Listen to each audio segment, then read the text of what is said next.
capítulo de número 5.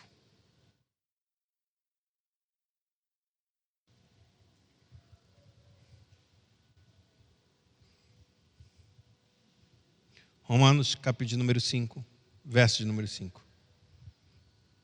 Pedro, ele estava dizendo em sua carta que, embora os cristãos estivessem passando por terríveis perseguições e dificuldades, ele diz que era para que a gente santificasse Cristo em nosso coração, colocasse Ele como Senhor, de modo que suas palavras fossem o norte da nossa vida.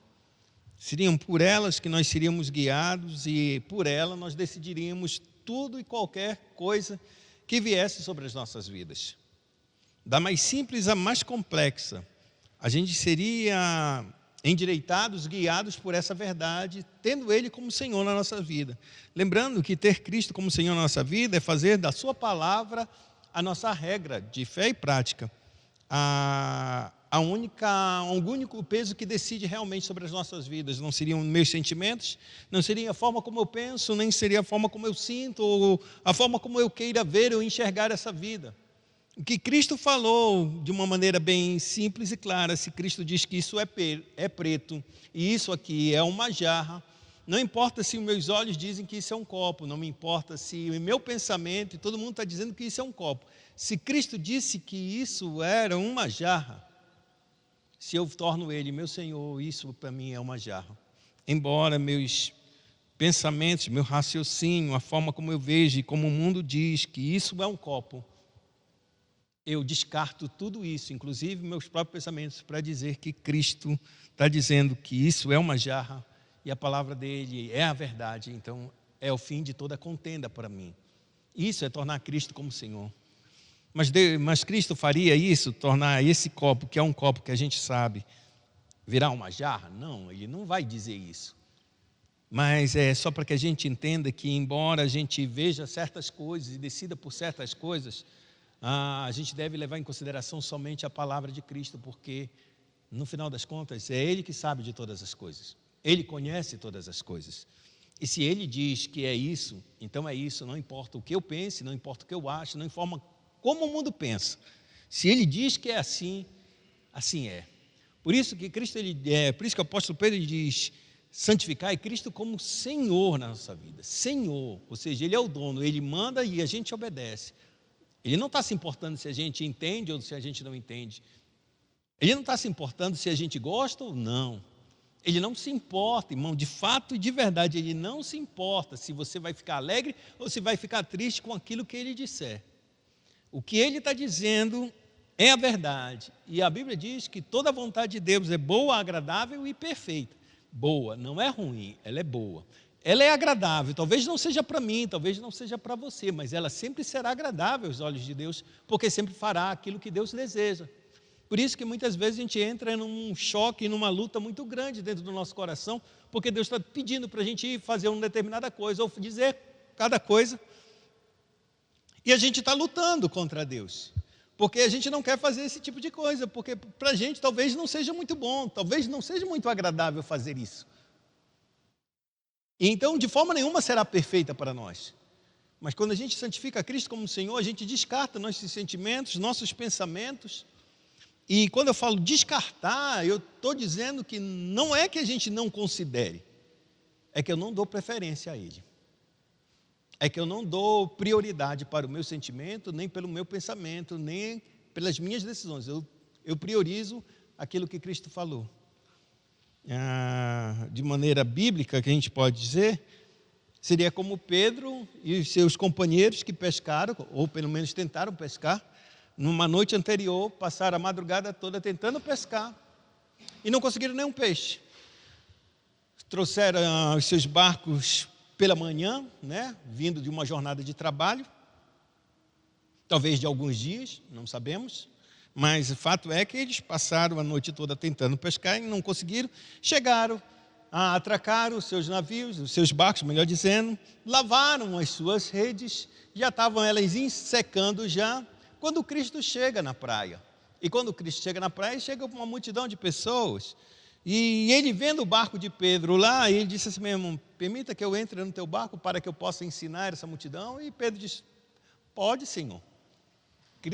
Pedro, ele já era discípulo de Cristo, mas ele ainda não se firmou como discípulo. Ele ainda não seguia a Cristo a toda hora, não seguia a Cristo por todo o tempo. Ele está desde o início, desde a primeira vez.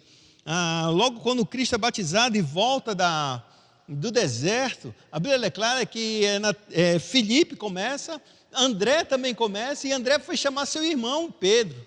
Filipe foi chamar Natanael. Esses são os primeiros 4 discípulos de Jesus. Então eles vão, conversam, e é o primeiro contato que Pedro tem com Jesus. O tempo se passa, Pedro está de volta no seu barco fazendo as suas coisas, porque ele acreditava era assim. Não, vai vir o Messias. E então ele não dá muito certo que Cristo é o Messias. Mas ele já ouve alguma coisa e ele já entende que, eu acho que esse deve ser o homem, esse deve ser realmente o Messias. Mas ele volta para os seus trabalhos, ele volta para as suas atividades. E nesse retorno de suas atividades, Jesus volta para Galiléia, e quando ele está andando pela Galiléia, a Bíblia declara exatamente isso, que ele pede para Pedro ele entrar no seu barco e dali falar às multidões. E aí Pedro consente, ele fala às multidões. Terminado de falar às multidões, não sei quanto tempo passou fazendo isso, ele vira-se para Pedro e diz assim mesmo: Pedro, lança-te ao mar e vai pescar. Aí ele disse: Senhor, passei a noite toda pescando, todos nós estamos muito cansados. E a gente sai para pescar durante a noite, não sai durante o dia. Então, a essa hora, se de noite a gente não conseguiu peixe, imagine agora durante o dia. Vai ficar pior ainda, que ele vai ficar nas águas mais profundas ainda. E não tem rede para a gente conseguir pegar esse tipo de peixe. Mas isso ele está falando na sua cabeça, mas a única coisa que ele disse: Senhor, passamos a noite toda tentando pescar e não conseguimos nada. Já lavamos nossas redes.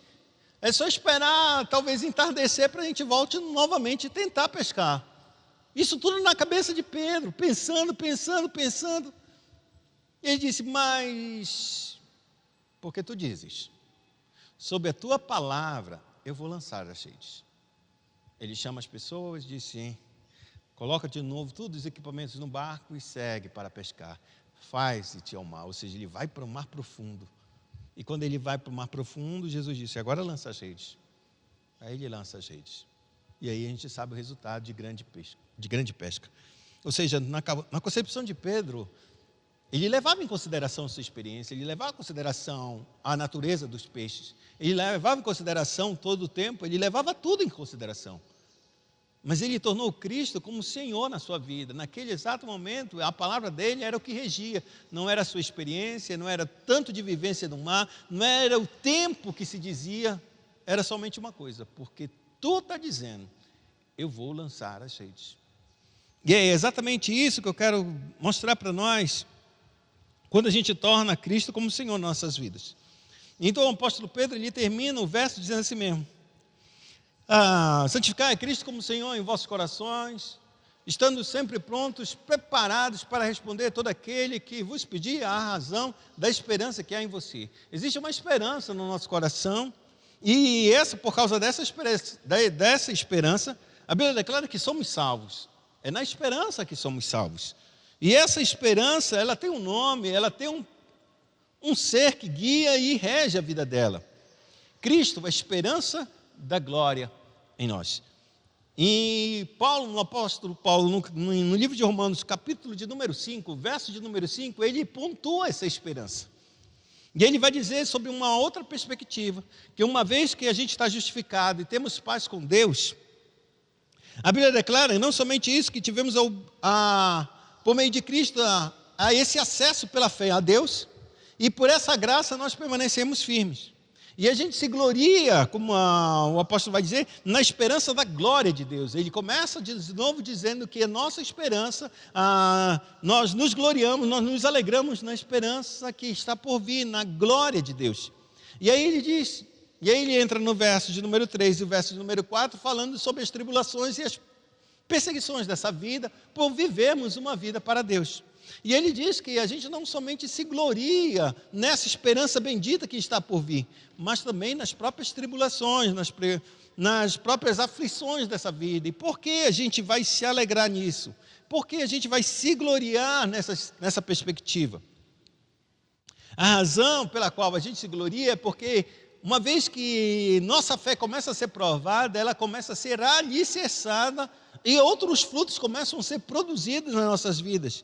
Como ele diz no verso número 3, e não somente isto, mas também nos gloriamos nas próprias tribulações, sabendo que a tribulação produz perseverança. E a perseverança produz experiência. E a experiência vai produzir o quê? Esperança.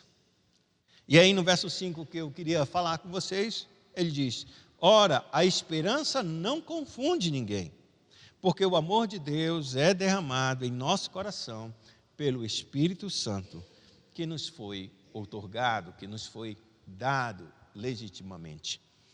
Ou seja, essa esperança que não confunde e que é a razão pela qual as pessoas vão perguntar qual é a esperança que há no teu coração, essa esperança que não se confunde, não se perde por causa só de uma razão, porque quando o Espírito Santo foi nos entregue, ele, por causa desse mesmo Espírito, ele derrama do amor de Deus em nossos corações, para que essa esperança sempre permaneça viva.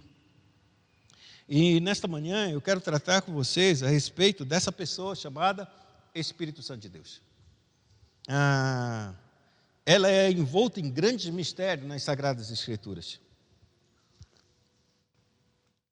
A respeito dele, conhecemos muito pouco. A Bíblia, propriamente, ela fala muito pouco do Espírito Santo. Porque a Bíblia não foi feita para falar do Espírito Santo. A Bíblia foi feita para falar de uma única pessoa. Quem?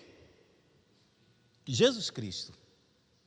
E a Bíblia, como um todo, ela fala sobre Deus, tendo a segunda pessoa a sua ênfase, porque Deus determinou que assim fosse. Quando eu falo que Deus determinou que assim fosse, é essa tríade que a gente pode dizer, essas três pessoas da Trindade, o Pai, o Filho e o Espírito Santo. Todos eles são Deus, é o Deus único e verdadeiro. Não são três deuses, são apenas um único Deus, Pai, Filho e Espírito. Quando a Bíblia fala que Deus falou assim, muitas vezes a gente dá a entender que é somente o Pai que está falando. Mas tudo que a Bíblia fala sobre Deus, está agindo essas três pessoas, o Pai, o Filho e o Espírito. A Bíblia diz, ou assim a gente entende que, pelas Escrituras Sagradas, a gente percebe que quando Deus planeja e Ele fala por meio do Filho. E executa por meio do Espírito Santo. Então não tem como um pensar, o outro falar e o outro executar.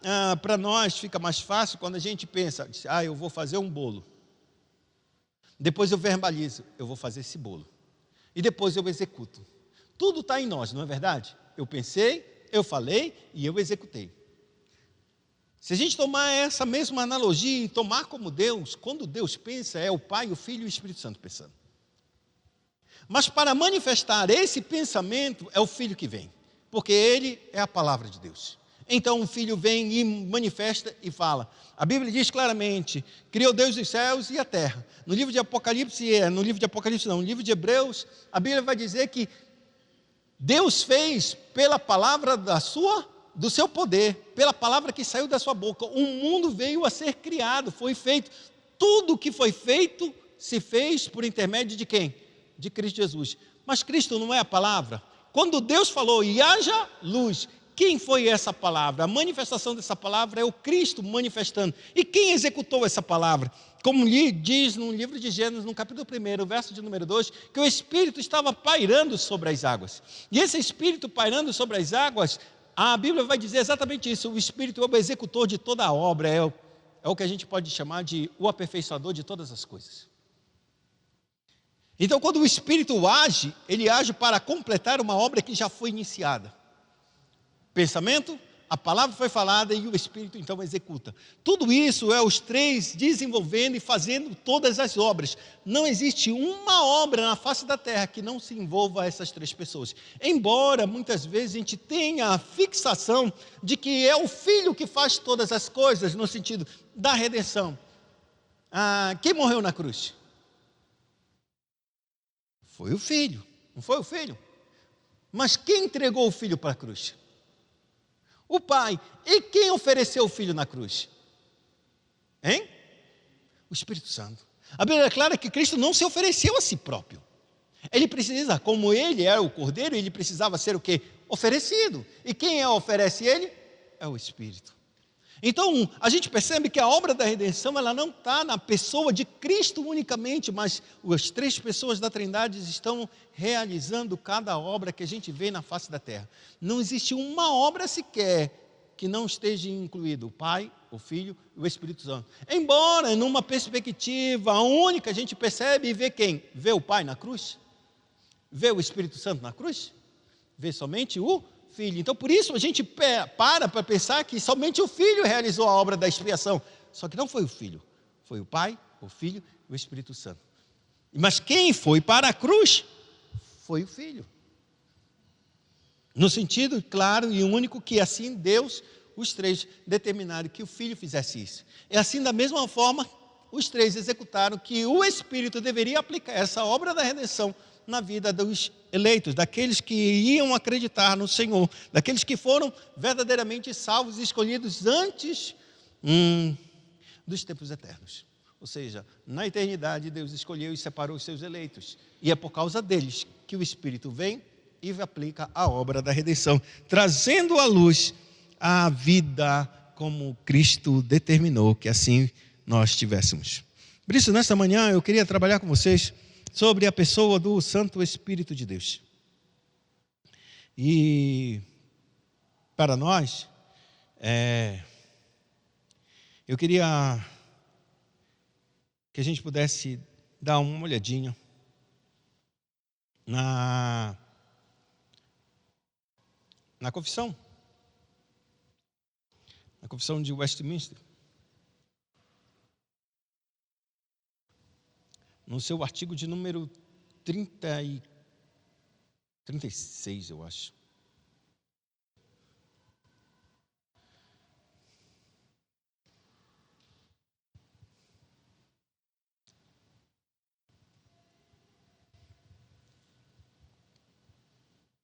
Diz assim, o capítulo de número 34. 34 são 2 capítulos. No capítulo de número 33, que trata do juízo final, é o último capítulo da Assembleia de Westminster, que foi feita em 1647, se eu não me engano.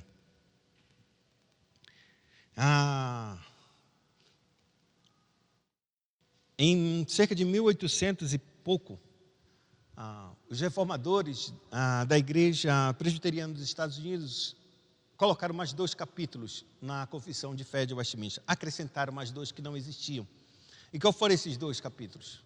O primeiro trata assim da pessoa do Espírito Santo, porque eles entenderam que, embora a confissão em todos os seus capítulos abordasse o Espírito Santo e falasse sobre a obra dele, não era um capítulo específico a respeito da sua pessoa.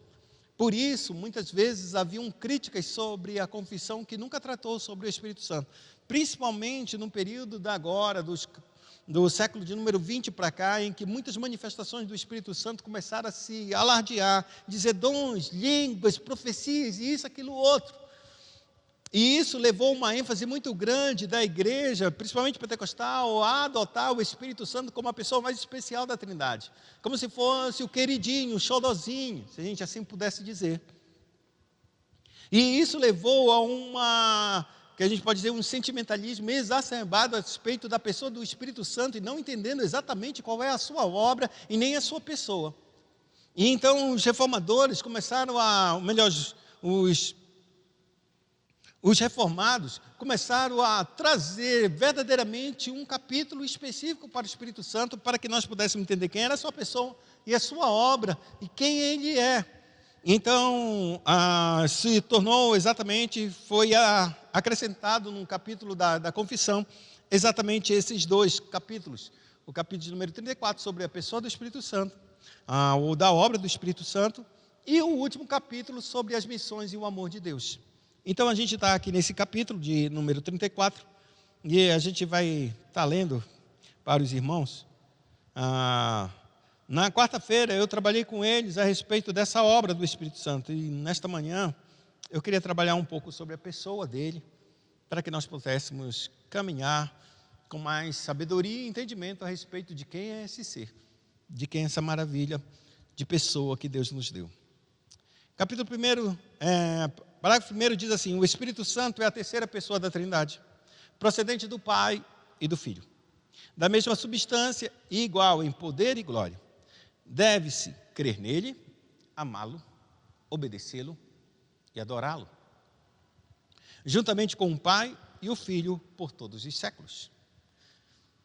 Não dentro da própria confissão, o artigo ele diz, primeiro, que o Espírito Santo faz parte da Trindade, e ele procede do Pai e do Filho. Se ele procede do Pai e do Filho, ele diz claramente, ele é da mesma substância e igual em poder e glória. Se ele é igual em poder e glória, faz dele qual? O quê? Deus. Deus bendito, o Espírito Santo. Deus Pai, Deus Filho e Deus Espírito Santo. Quando a gente adora, quando a gente ama, quando a gente crê, quando a gente o obedece, a gente faz tudo isso, sendo Ele Deus. E para que a gente entenda que Ele não é uma pessoa inferior, nem ao Pai e nem ao Filho, assim como o Filho não é inferior ao Pai, embora aqui na terra Ele caminhe e obedeça ao Pai totalmente, e isso por ordem e vontade única e exclusivamente do próprio Deus. Quando eu falo Deus, do conselho da Trindade, que decidiu que assim deveria ser, que o Filho se tornasse homem, e que o Filho, ao se tornar homem, como todo homem, ele obedece quem? Ao Pai. Por isso que Jesus ele vai dizer, estou indo para o Pai, e quando eu disse que eu estou indo para o Pai, vocês deveriam se alegrar, porque o Pai é maior do que eu. Por que Cristo ele vai dizer isso? Porque ele agora ele é homem, e como homem ele veio como sendo um servo. Embora ele seja Deus, bendito para sempre, ele está em um estado de humilhação, ele está num estado de obediência ao seu Pai. E como estado de obediência ao seu Pai, ele sabe que só aquele que manda, e só aquele quem obedece é inferior.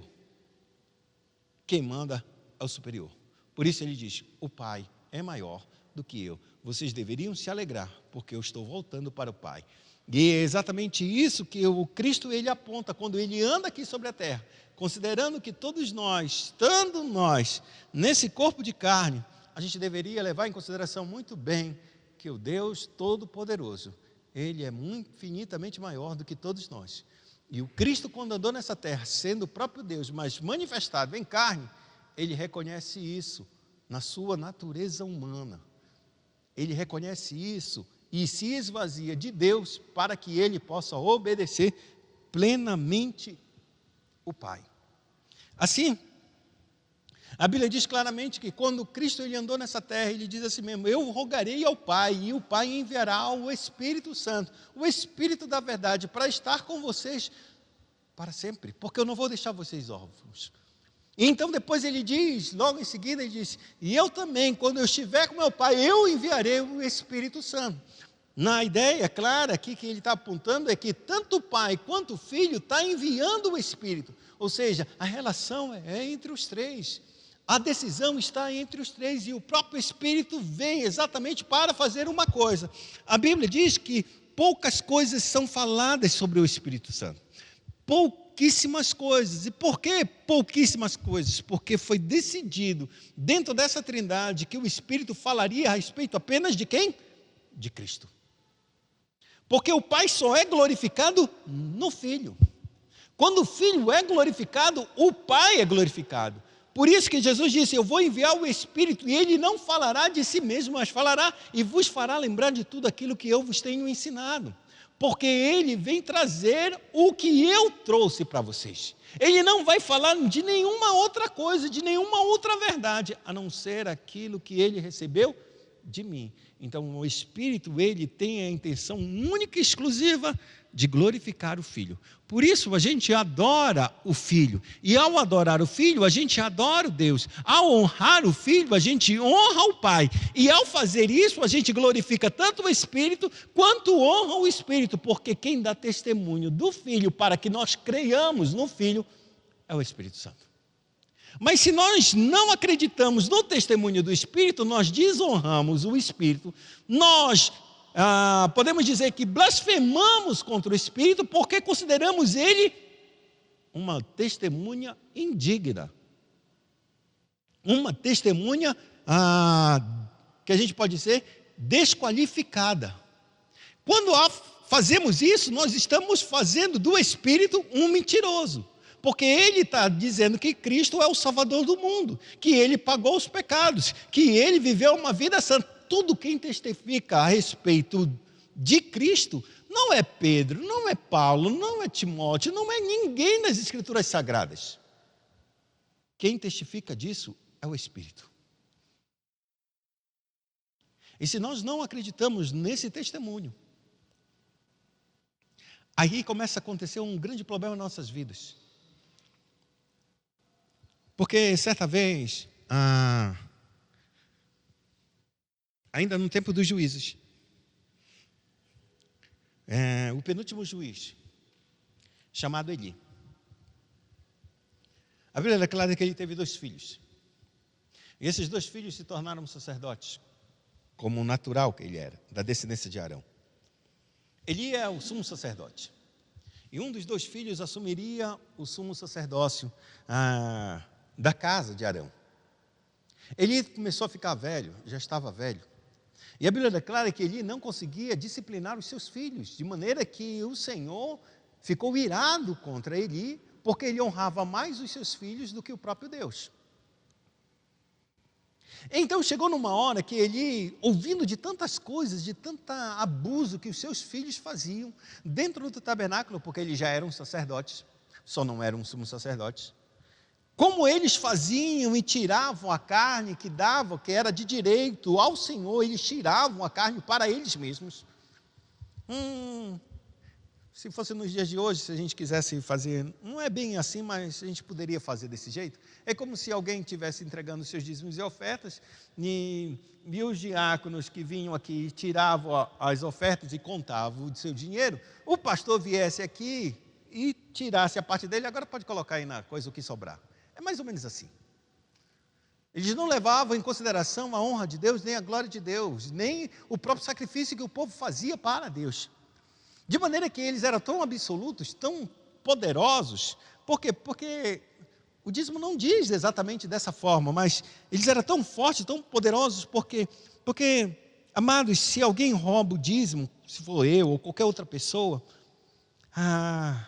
você não precisa de mim para entrar em ligação com Deus. Você precisa? Sim ou não? Precisa ou não? Não precisa. Por que tu não precisas? Por que tu não precisa de mim para entrar em ligação com Deus? Me digam. Irmão Jorge, por que o senhor não precisa de mim para entrar em contato com Deus?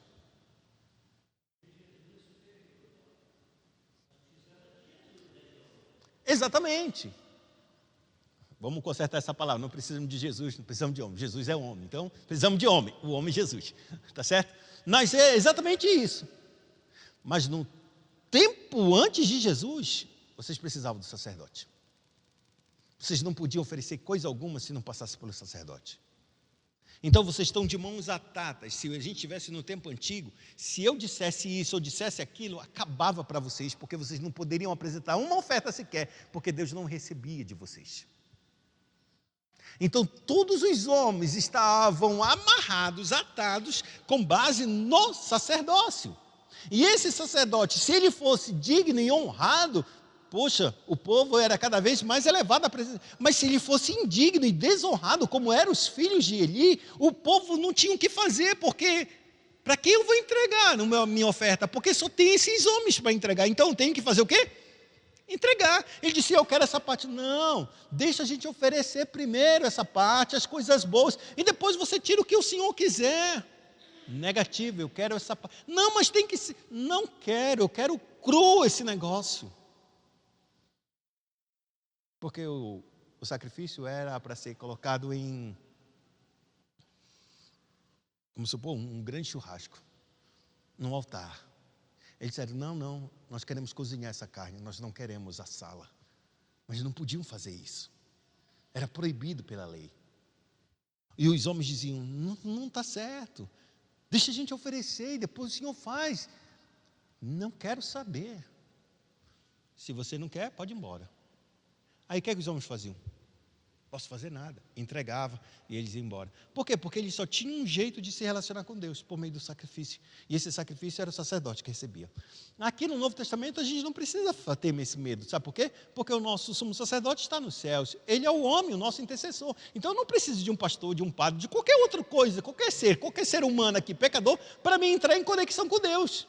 Eu preciso de obediência, sim, aos meus líderes? Sim, eu preciso. Mas isso não me faz deles os nossos mediadores. Não, nós só temos um mediador, que é Cristo Jesus, e fim de papo. O que eu tenho, então, a respeito dos ofícios que Cristo colocou na igreja é apenas para a minha edificação. Não é para a minha comunicação com Deus. Porque a minha comunicação se dá por meio de Cristo Jesus e somente Ele. E aqui entra um ponto interessante para nós.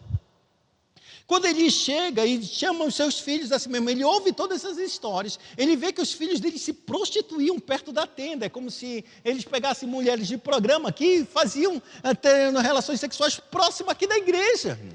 Tamanho era o absurdo dele, tamanha era a força, desrespeitosa, irreverente que eles tinham para com Deus. Não se importava com nada. A Bíblia diz que eles eram filhos de Belial. E então ele ouviu tudo isso e ele chamou os seus filhos. Porque ele sabia que um desses dois assumiria o cargo de sumo sacerdote. Na partida deles, eles seriam os próximos. Então ele chama os seus filhos e diz assim mesmo: meus filhos, o que eu ouço a respeito de vocês não são coisas boas. É difícil. Não é certo vocês caminharem desse jeito. Então ele diz uma palavra que é interessante no meio desse discurso. Ele diz assim mesmo: se um homem pecar contra um outro homem, existe uma outra pessoa que Deus pode levantar para interceder, para mediar essa questão. Mas se o homem pecar contra Deus, quem intercederá por ele? Porque quando tu tem duas pessoas brigando, pode haver uma outra terceira pessoa, no caso o próprio Deus, para resolver esse problema. Mas se eu pecar contra Deus, quem vai resolver esse problema? Quem vai mediar para que haja um perdão e haja uma solução? Era isso que ele estava dizendo, disse: meus filhos, vocês estão pecando é contra Deus, não é contra os homens. E quem vai interceder a favor de vocês? Não há, não pode e não se consegue. Essa palavra foi fechada no Antigo Testamento. Quando Cristo ele vem ao mundo, ele vem para uma intercessão, para interceder entre Deus e os homens. Aquilo que ele não tinha como resposta, Cristo vem para fazer essa resposta. Só que aqui entra um problema. Porque quando Cristo ele entra para ser esse mediador só é chancelado, ou seja, no meu coração, ele só é ratificado se eu acreditar no testemunho que o Espírito dá a respeito de Cristo. Não importa se eu vi Cristo ou não, não importa se eu vi as suas obras ou se eu ouvi as suas palavras. O importante é saber que o Espírito está no Jesus. E é por meio desse Espírito que ele está falando as palavras do Pai e está fazendo e realizando as suas obras. Quando eu olho para Cristo, e eu estou falando assim no tempo em que Jesus andou sobre essa terra, quando as pessoas olhavam para Cristo e viam Ele, e ouviam suas palavras e viam suas ações, eles tinham uma das duas posições. Ou eles acreditavam que ele realmente era um enviado de Deus, ou eles não acreditavam que era um enviado de Deus. Só que isso não é simples, amados. Não é tão simples como a gente pode só olhar para mim, como sou um pastor, e aí você pode dizer: será que esse homem é um homem de Deus? Será que esse homem não é um homem de Deus? Vamos ouvir, vamos analisar, vamos ver, verificar. Não é tão simples. Porque se você me descarta como homem de Deus, ou se você me coloca como homem de Deus, a implicação sobre isso talvez seja pequena. Mas não na pessoa de Cristo. Porque na pessoa de Cristo, a Bíblia diz que ele é a expressão exata do ser de Deus. A expressão exata, a imagem do Deus invisível é ele. Então ele se apresenta como homem e como Deus também. E como é que ele se apresenta como Deus? Falando as palavras de Deus e realizando as obras que só Deus pode realizar. Só que quem testifica a respeito disso é o próprio Cristo. Então o Espírito tem que convencer a minha vida, quando eu olhasse para Cristo e dissesse: ele realmente é o Filho de Deus.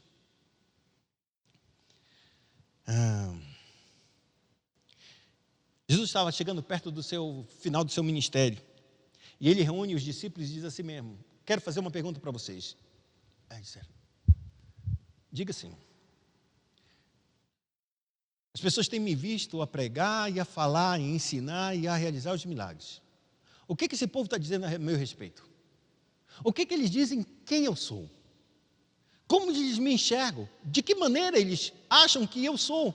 Quem sou eu para eles? Vocês que estão andando no meio do povo e ouvem eles. Porque muitas vezes eles não dizem nada perto de mim, mas eles dizem para vocês fora. E então os discípulos disseram: eles estão dizendo que tu és João Batista que ressuscitou dos mortos. Outros estão dizendo que tu és Elias que haveria de vir. Tem outros que estão dizendo que tu és Jeremias, e outros estão dizendo que tu é um dos profetas do Antigo Testamento.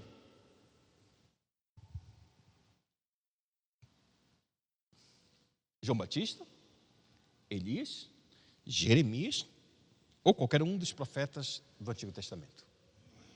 Aí então Jesus disse: eu estou percebendo o que é que o povo está dizendo a respeito de mim. Mas agora vocês que andam bem próximo do meu lado, o que vocês acham quem eu sou? E a Bíblia declara que Pedro se levanta e diz assim mesmo: tu és o Cristo, o Filho do Deus vivo.